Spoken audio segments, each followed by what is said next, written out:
पूर्व प्रधानमंत्री श्रीमती इंदिरा गांधी जी ने अपनी सत्ता बचाने के लिए, अपनी सत्ता बरकरार रखने के लिए, क्योंकि रायबरेली से वो जो चुनाव लोकसभा का जीती थी, वो हाई कोर्ट के सर्वोच्च न्यायालय, माननीय सर्वोच्च न्यायालय ने उस चुनाव को निरस्त कर दिया था, अवैध घोषित कर दिया। वो लोकसभा की सदस्य नहीं रही, और जब कोई लोकसभा का सदस्य नहीं रहेगा तो प्रधानमंत्री नहीं रह सकता। इसलिए उन्होंने आनंद फानंद में अपने दल के कुछ लोगों को इकट्ठा करके अपने और अपने परिवार की रक्षा करने के लिए लोकतंत्र का गला घोटने का काम किया। सारे पार्टियों के नेताओं को जेलों में डाल दिया।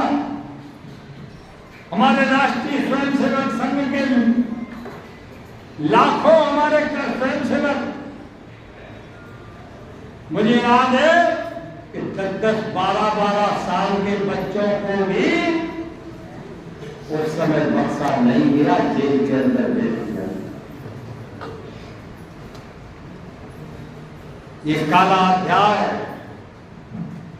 देश के इतिहास में हमेशा जीवित रहे। स्वर्गीय अटल बिहारी वाजपेयी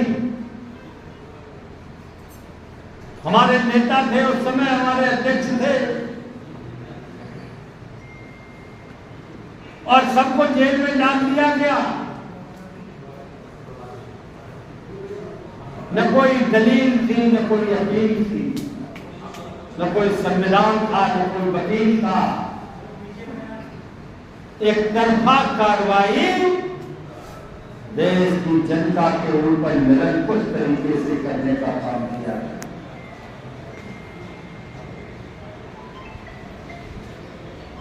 19 महीने तक आपातकाल में ये देश झुलसता रहा, जलता रहा, और उसके बाद जब आपातकाल खत्म हुआ तो सारी पार्टियों ने मिलकर एक पार्टी बनाई, उसका नाम जनता पार्टी। और जनता पार्टियों में, पार्टी के अंदर सभी पार्टियों का विलय हुआ। जनसंघ जो हमारी पार्टी थी, भारतीय जनता पार्टी के पहले,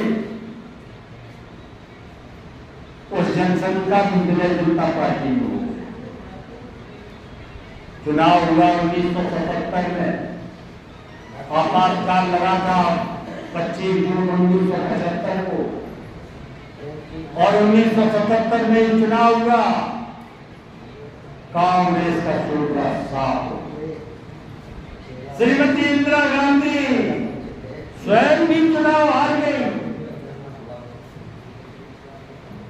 देश में जनता पार्टी की प्रचंड बहुमत के साथ सरकार बनी।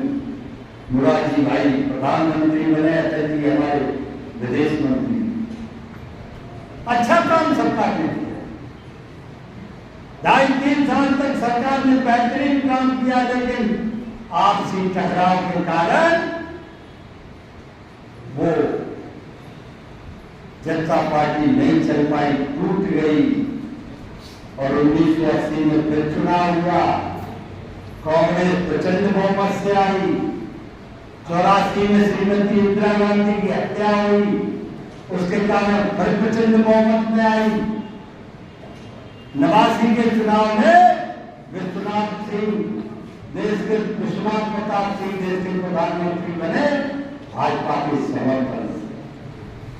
लेकिन वो मंडल आयोग में आए। उसके बाद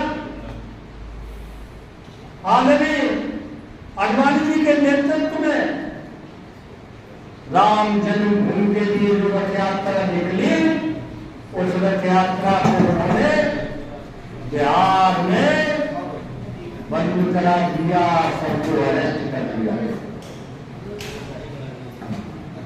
हमारी पार्टी ने समर्थन वापस ले लिया, सरकार चली गई।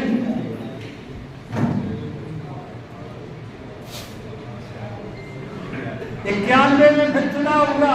मैं भी 91 के चुनाव में मैनपुरी लोकसभा के प्रत्याशी था।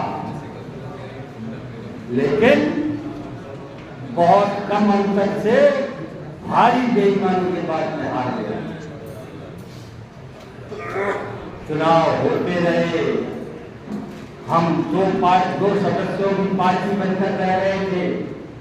84 और 80 में हमारे कुल 2 लोकसभा के सांसद जीत कर आए थे, लेकिन 89 में हम पहुंच गए 79 सांसदों के साथ। 91 में हम सैकड़ा पार कर गए। राजनीति कहते हुए फक्र होता है कि वही भारतीय जनता पार्टी जिसके हम सब कार्यकर्ता हैं, हम सब सौभाग्यशाली हैं। तीसरी बात, आदरणीय नरेंद्र मोदी जी के नेतृत्व में सरकार बनाने का काम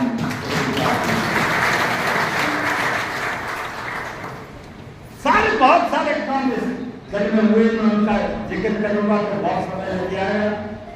मुझे एक और दूसरे कार्यक्रम में जाना है, इसलिए मैं इतना ही कहना चाहता हूं कि जो लोग आज भारतीय जनता पार्टी पर तानाशाही का आरोप लगा रहे हैं,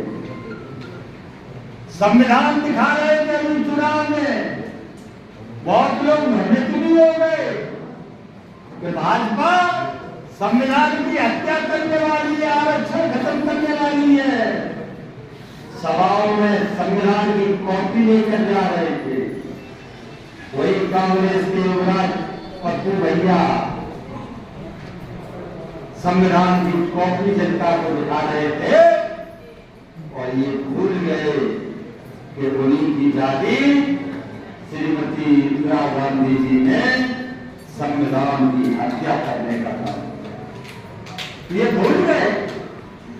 इसलिए आइए हम सब मिलकर उस इतिहास को याद करते हुए, और जो लोग हमारे बहुत लोग यहाँ बैठे हैं जो जेलों में गए थे उस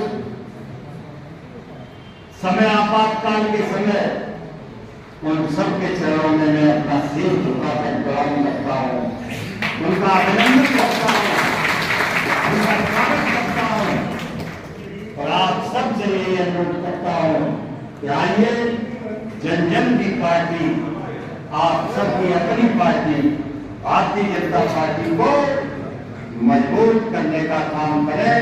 अभी और बहुत काम करने हैं। हमें भारत माता को विश्व गुरु के स्थान पर पहुंचाना है।